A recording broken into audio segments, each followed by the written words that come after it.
Volviendo a su palabra con el pastor Mario Villegas. Uno mayor que el templo. Escuchemos nuestra meditación en la palabra de Dios en el libro de Mateo, capítulo 12, versículos 5 y 6. ¿O no habéis leído en la ley cómo en el día de reposo los sacerdotes en el templo profanan el día de reposo y son sin culpa? Pues os digo que uno mayor que el templo está aquí. Es muy importante comprender lo que Jesús está mencionando. Uno mayor que el templo está aquí. Para ellos el templo era sagradísimo, sagradísimo. Tanto era que las personas que no eran judías no los dejaban entrar dentro del templo porque lo contaminaban. Pero ellos están contaminados con la crítica, con la acusación, y no tienen compasión por Jesús, ni por sus discípulos, ni por el prójimo. Uno mayor que el templo estaba ahí, y era Jesús. Porque uno va al templo para adorar a Dios. Y Jesús había venido, se había quitado las credenciales divinas y ahora se había hecho hombre. Recordemos lo que dice Mateo 1:23. Llamará su nombre Emmanuel, que traducido es Dios con nosotros. Con ellos estaba Dios en la persona de Jesús. Él le daba esa autoridad al templo. Le daba significado a la adoración.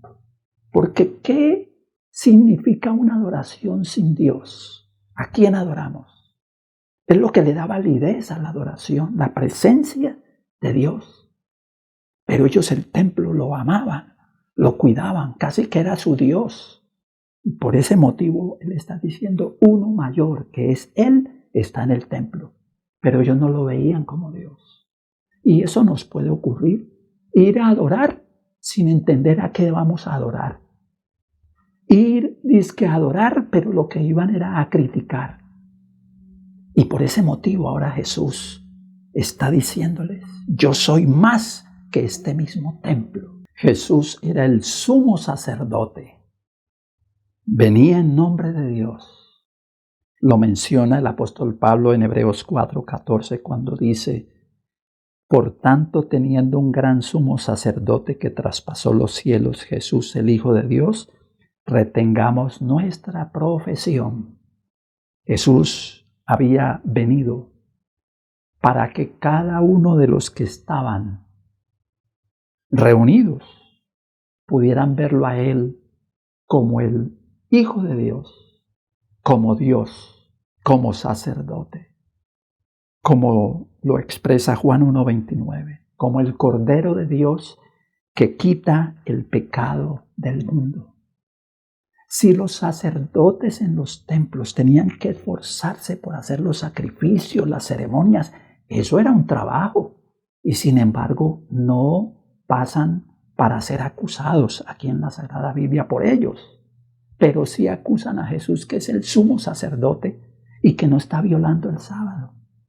En la amistad no se hablaba nada del trabajo de los sacerdotes en todo ese oficio del sábado que era ofrecer los sacrificios y los animales. Era un trabajo arduo, pero eran, dice, sin culpa.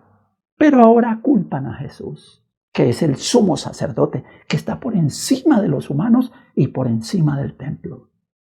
Hoy necesitamos comprender que da significado este día la presencia de Dios. Y cuando vayamos al templo, recordemos, tiene significado si vamos a ver a Dios, a adorar a Dios. Bendiciones del Señor y feliz día con Cristo.